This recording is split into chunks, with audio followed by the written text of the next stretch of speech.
పరమాత్మ సమారంభం ఋషిగణ మధ్యమం సద్గురు పర్యంతం వందే గురు పరంపరం. ఆదేశ్. జై మహాకాల్.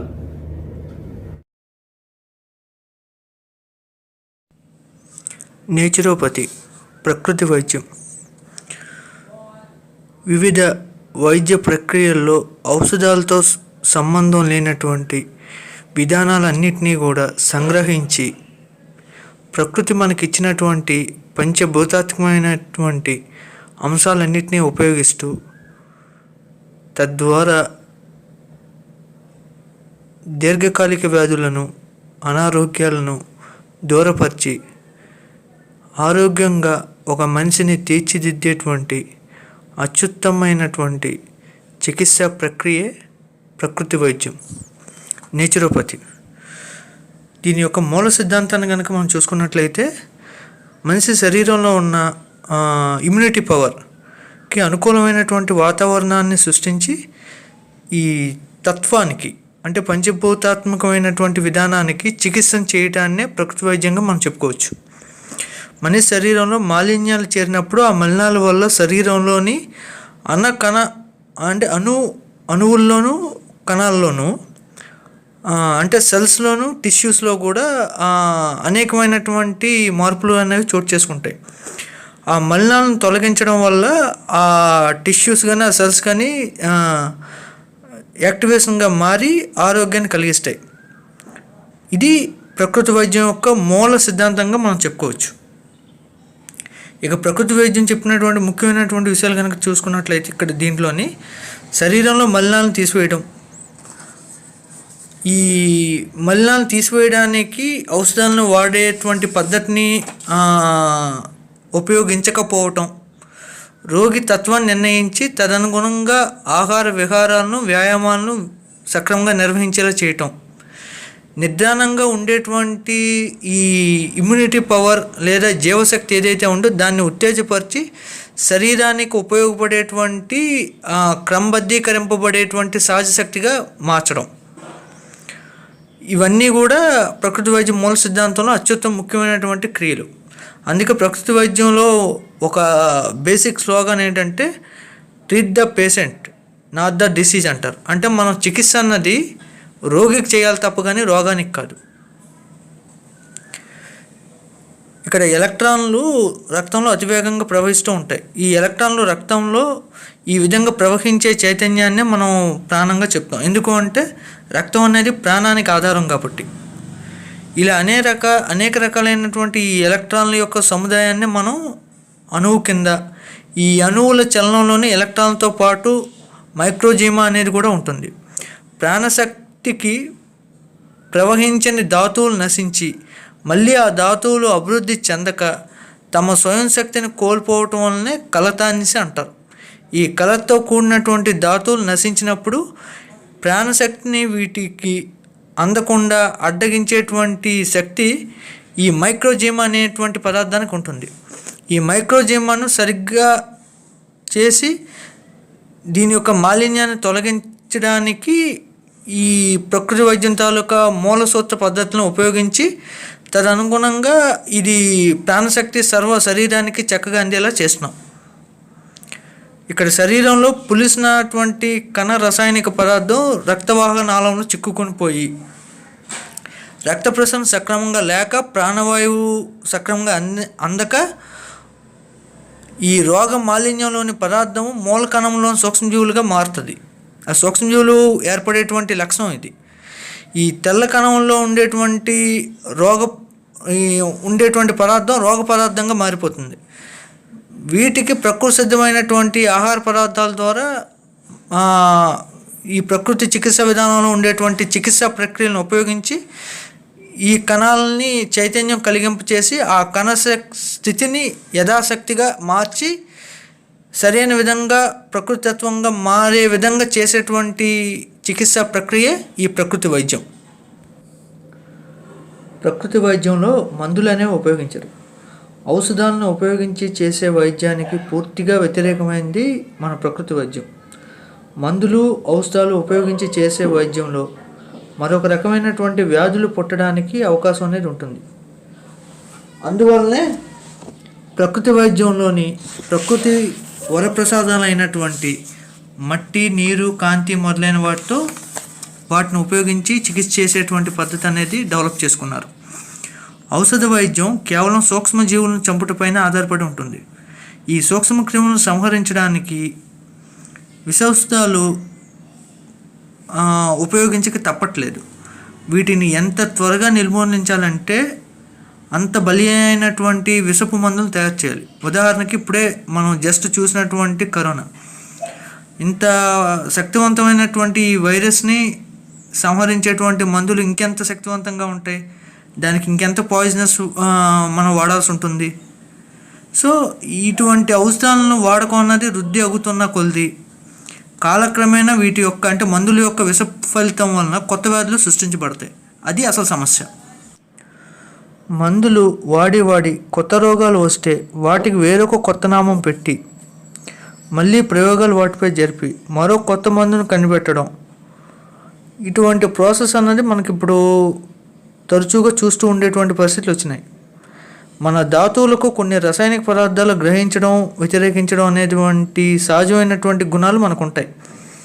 ఉదాహరణకి కొందరికి కొన్ని ఆహార పదార్థాలు పడకపోవడం, కొన్ని వాతావరణ పరిస్థితుల్లో వాళ్ళు ఇమడకపోవడం వంటి లక్షణాలు మనం చూస్తూ ఉంటాం. కొందరికి కూడా అలాగే కొన్ని మందులు పడవు. ఈ మందులు వాడినప్పుడు సరిపడక వచ్చేటువంటి దుర్లక్షణాలని ఎలర్జికల్ రియాక్షన్స్ అంటారు. ఈ ఎలర్జీ రియాక్షన్స్ని తగ్గించడానికి మరికొన్ని మందులు వాడాలి. ఈ క్రమంలో తరుణ వ్యాధిగ్రస్తులు మందులు వాడి పచ్యపానాలు సరి లేకనో ఇటువంటి మందుల యొక్క రియాక్షన్స్ వలన దీర్ఘకాలిక వ్యాధిగ్రస్తులుగా మారిపోతూ ఉన్నారు.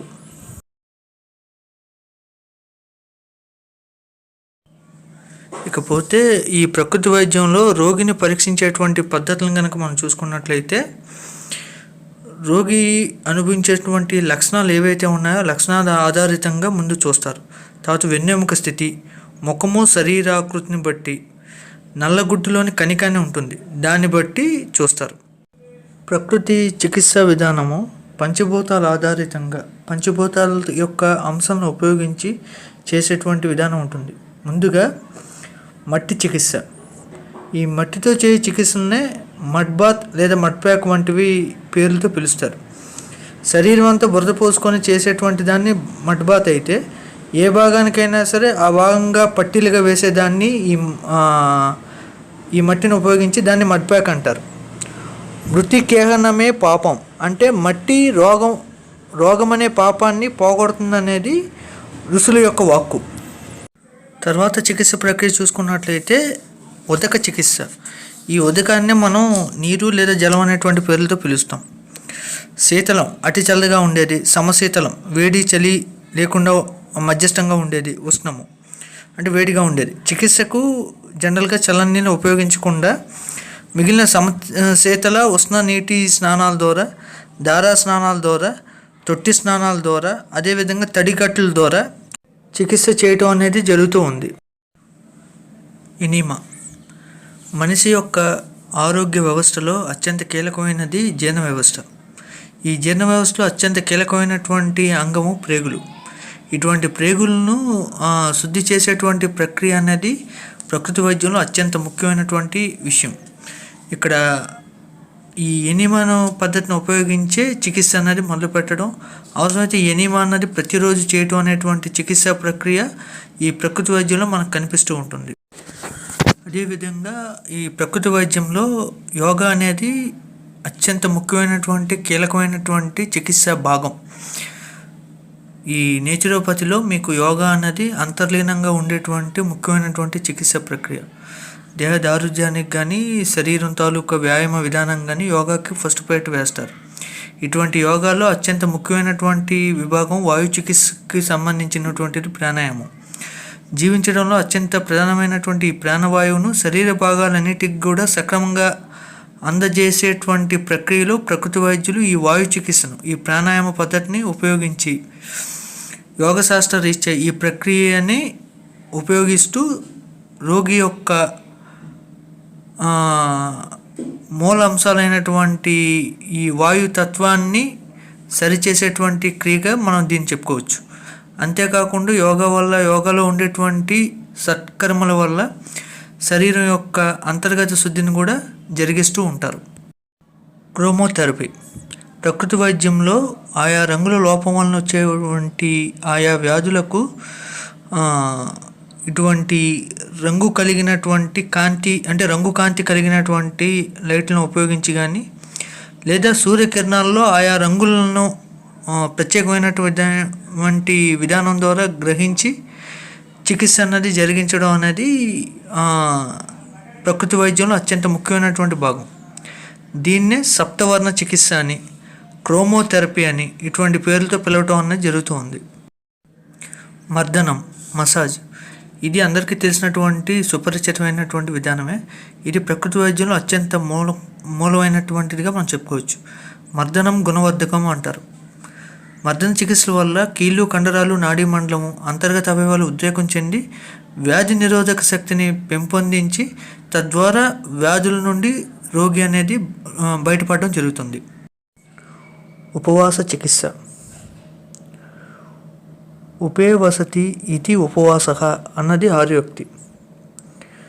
భారతీయ ఆయుర్వేద శాస్త్ర ప్రకారంగా లంకనం పరమౌషధం అంటారు. లంకనం అంటే ఫాస్టింగ్, ఉపవాసం.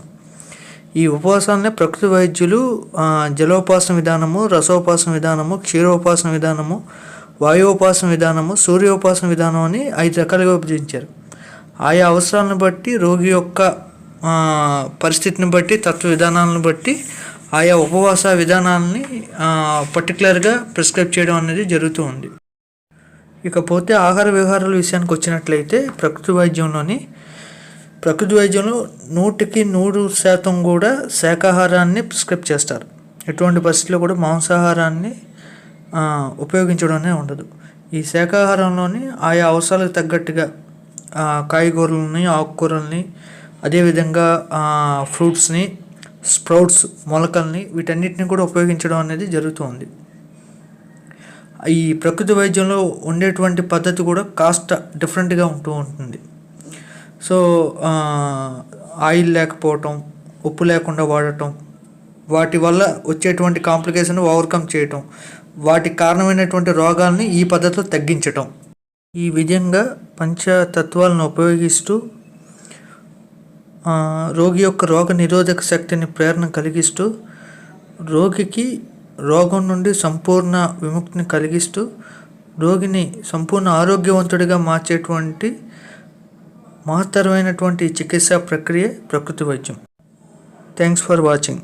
ఆత్మ నమస్కారం.